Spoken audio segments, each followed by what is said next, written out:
So if you don't know me, you're about to witness hilarity. I don't mean to toot my own horn. I'm pretty funny. You're gonna get complete honesty. I'm gonna tell you about my life. I'm gonna tell you all the struggles I've gone through. After shows, people come up to me like, did you make that up? Like, no. You're gonna hear about the crazy people in my life. My mother, my dad, you're gonna hear about my wife. You can get all that. And you can laugh along with me, or if your wife's sitting next to you, you might not laugh, but you'll laugh in private.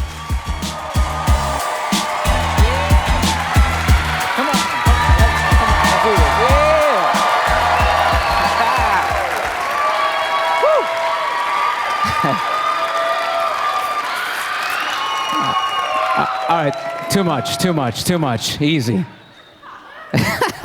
What's going on, everybody good?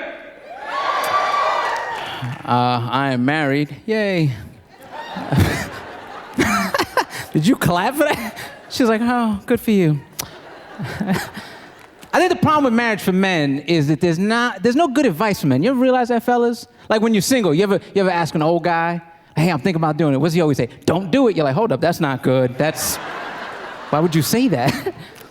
Like, here's some advice. On my wedding day, I asked my dad, right? And we've all heard this one. I was like, Dad, what can you tell me? He said, mijo, happy wife, happy life. Right? I was like, what about happy husband? He laughed his balls off during the whole ceremony. Every time the priest said something, he's like, I would go visit him. He'd make fun of me. Mira, look, everybody, look who's here. Happy husband, happy husband. Here's some advice I give to my single friends when they ask me about marriage. I tell them, listen, being married is cool. It's like living with a rescue pit bull, right? Just, hold on, let me explain. What I mean by that is the dog is great, but you never know when or if that dog is gonna snap. So you're always a little on edge, right? And I'm not lying, you ever see married men at home? They're always uncomfortable. They're just walking around like, oh, she's in a good mood. Oh, she showed teeth, I gotta go. Because we don't know. And I see some ladies frowning right now. It's the truth, we don't know what's gonna set you off. It could be a great day. Sun is shining, birds are chirping. When the call, some song comes on, you flip the hell out. Oh, you think about that bitch at the party? What? I didn't even pick the song, all right. I've been married a good 6 years, 8 in total, but 6 have been good. Because they're not all good, let's be honest. Like, I don't trust those couples that tell me every year is good. Like, we just went back east to visit my in-laws, and they celebrate 40 years together, and my mother-in-law stood up, and she's like, it's been 40 amazing years. I was like, all 40? Shut up your face. Come on. Like, I have good weeks, but not all 7 days are good. I'm supposed to believe all 40 years? Then she said something to her husband. She was like, I love you more than anything, right? And I wish you would just stop with the lies. Because let's be honest with each other. That's why marriages we have to be honest. My wife turned to me, she's like, do you love me more than anything? I was like, no. Like, I love her more than most things, but anything? Have you really thought about what anything entails? It's a lot of stuff. Anything? Anything. Like, I'll say this, because she's not here, right? So, she's not. I would say that I love my iPhone more. No, because if you have an iPhone, you know how amazing an iPhone is.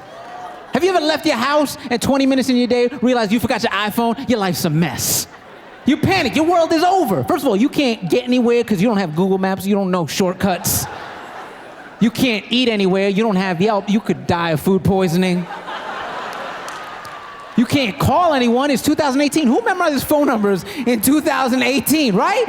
Like, if you know somebody that memorizes phone numbers, run away. That person has dead bodies in their basement. Fellas, you ever go out and realize you forgot to tell your wife?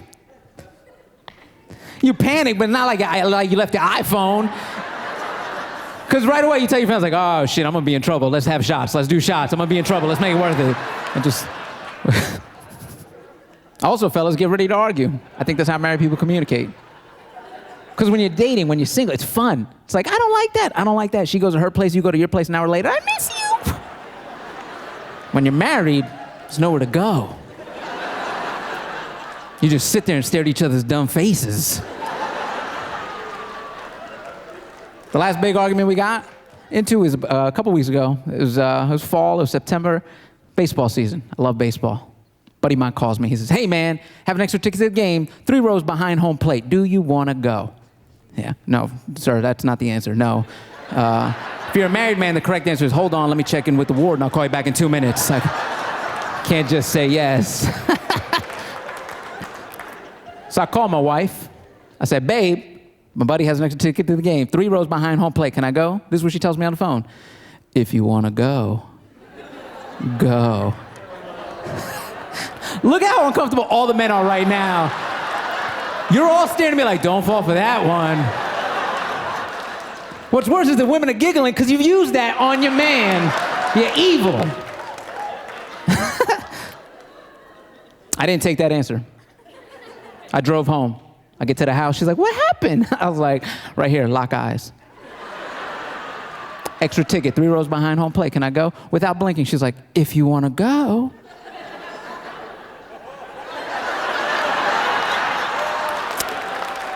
Go. This is what makes me mad. If she didn't want me to go, she should have just been direct and said no.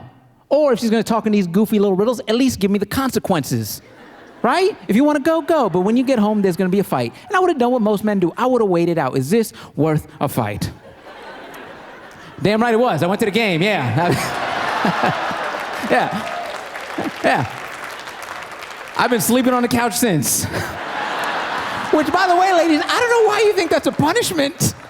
My wife does it all the time. I'm mad at you. Tonight, you're sleeping on the couch. Like, oh, no.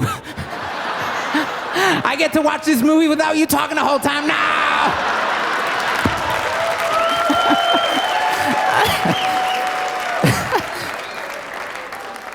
If she really wants to punish me, she'd be like, I'm mad at you. Tonight, we're going to cuddle. I'm going to tell you about work. Hold up. I'm sorry. I messed up. I'm sorry.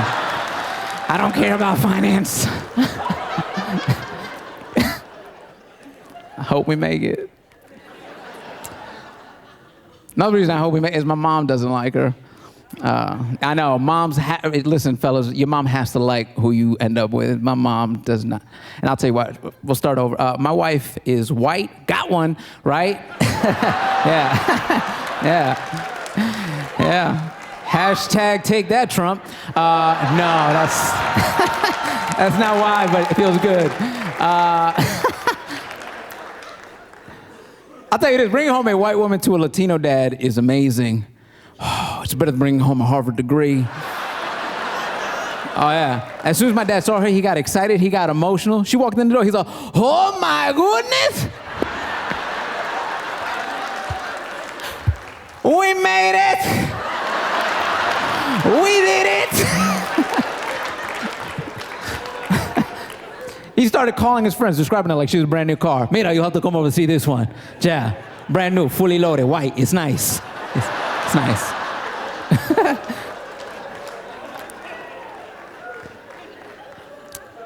Now bring home a white woman to a Latina mom. Yeah, that's where we had the problem. My wife came in, she went to go shake her hands, like, Ms. Rivera, pleasure finally meet you, Mama. I looked at her, she's like, no thank you, and walked out. I had to run after my mother. I was like, Mom, can you be nice to her, please? I like this one, be nice. You ever tell your mother to be nice to somebody she don't want to be nice to? Oh.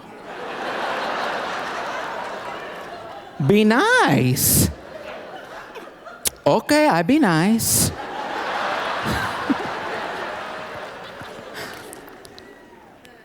We sit down for dinner. My mother's a very religious woman. She loves to pray before her meals. In her prayer, she started bad-mouthing my wife. Yeah. She's like, everybody bow your heads.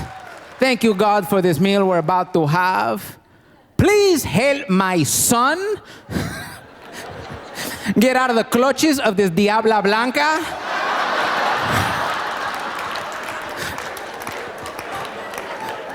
My wife doesn't speak Spanish. She's like, what did she say? I was like, she said you're pretty. Put down the food. We gotta go. We gotta go. We can't.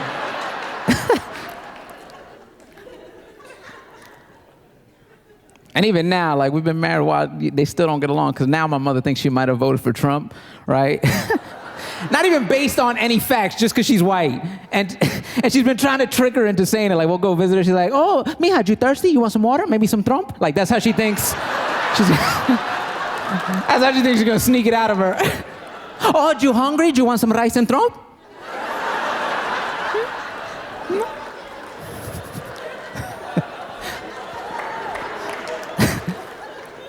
I'll say this because I see people lose their minds on social media. I'm not gonna talk bad about the president because at the end of the day, he's our president. Whether you love him or you hate him, I will say there's one thing about the man. I'm intrigued by him. Why am I intrigued? Because you realize this dude woke up one day, no political background or experience. He just woke up. He's like, I'm gonna be president, and he did. Like, that's crazy. Like, we need to stop reading kids the little engine that could and read them the little Donald that did. Like, that's a story they should hear because it's okay.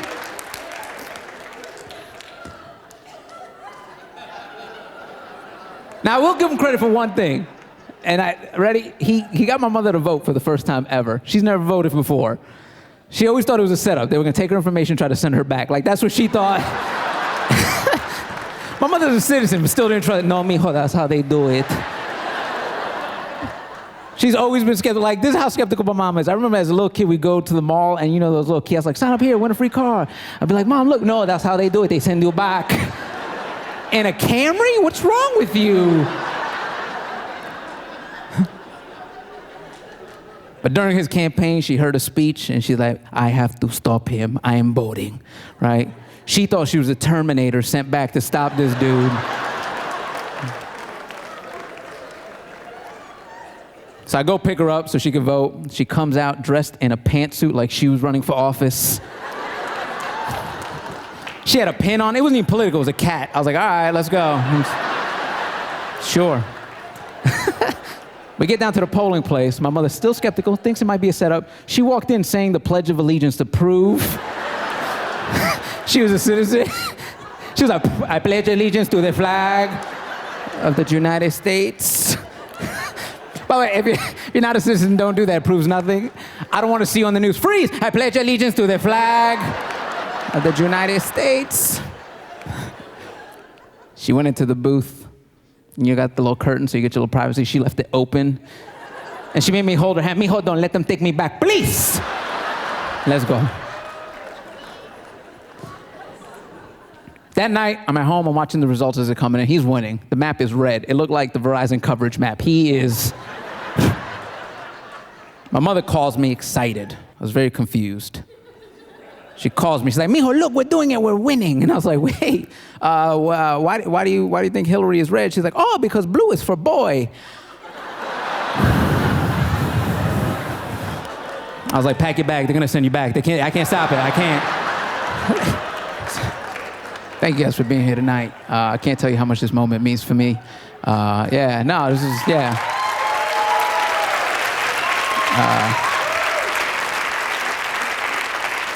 Growing up, I used to love watching HBO with my old man. He would let me watch the specials because my mother, she would work nights, and he would always say, Mira, you want to watch the rated R? I was like, hell yeah, I do. He let me watch the specials. And I remember seeing Eddie Murphy, Pryor, John Leguizamo. It's always been a dream to me. And I remember he told me, Mira, the great ones, they make it to HBO. And I was like, oh shit, okay. So this moment right now is very surreal to me. Yeah.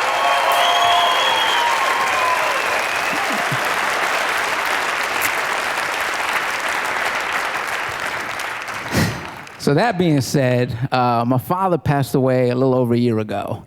And it wasn't sudden, don't worry.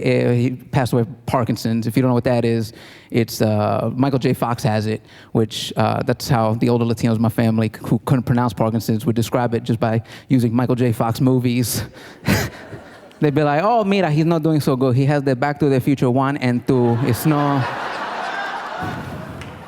He has the Teen Wolf 1, pero no the 2. That's Jason Bateman. That's no...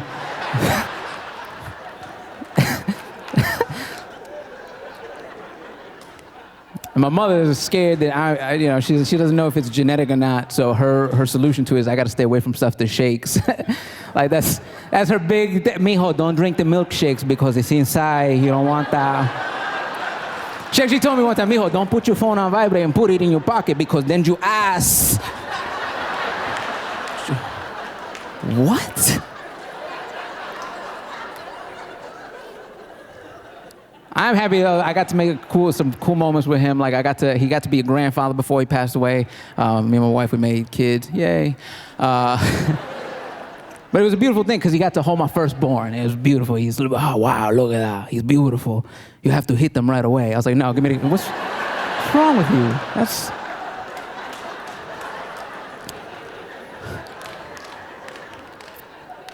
But it broke my heart. He couldn't hold my secondborn, and it's not. He was alive, and I remember bringing him home, and he saw him. Oh wow, can I hold him? And I was like, no. And he's like, well, why not? And I was like, the doctor just told me for an hour how I'm not supposed to shake the baby.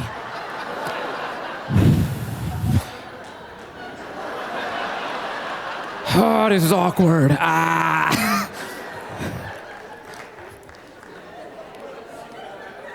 Let it out. This is my pain, not yours. Let it out. Don't.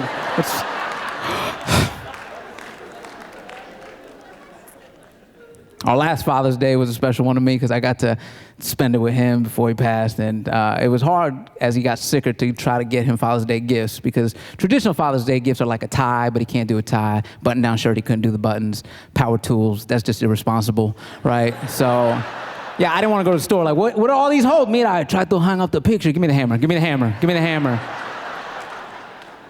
So our last Father's Day together, I got him a gift that wouldn't make him feel self-conscious about him. I bought him a shake weight, right? Because then,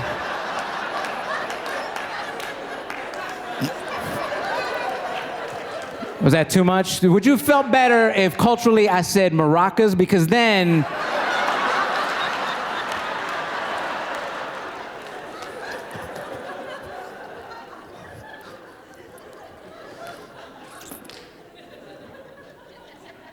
I'm terrified for my mother right now, though, because she doesn't know what to do with herself. Now, I'm out the house, he's gone, and now she's sort of like in this new space. She's getting better, though. She joined a support group, but she joined a divorced women support group. Yeah, I was like, but you're a widow. She's like, I know, pero the widows, they cry and they drink tea. The divorced women, they drink wine, they talk shit about their husbands. Good for you. Okay.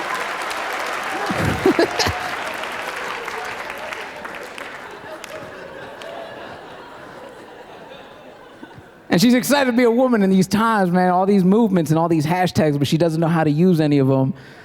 Like, we went to a restaurant the other night, she's just walking up to the table, Mira, time's up, okay? Let's go, hashtag time's up. Oh, you hungry? Hashtag me too, let's go. I can't wait all day.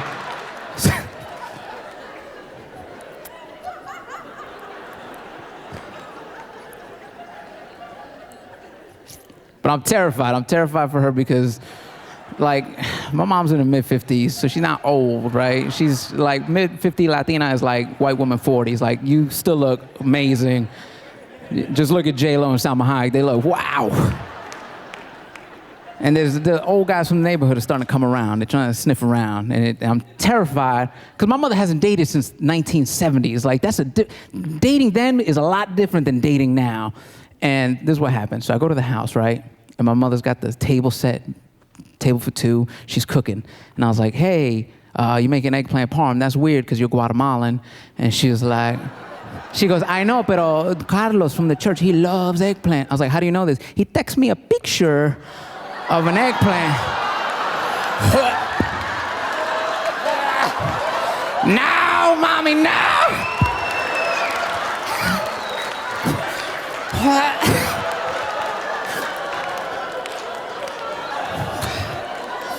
I don't know what's more traumatizing, that I had to explain to her what an eggplant emoji meant, or that I had to sit down and eat this dinner with her of penis parm. Just, all right, you guys have been a lot of fun. Thank you so much. Enjoy the rest of the night, guys.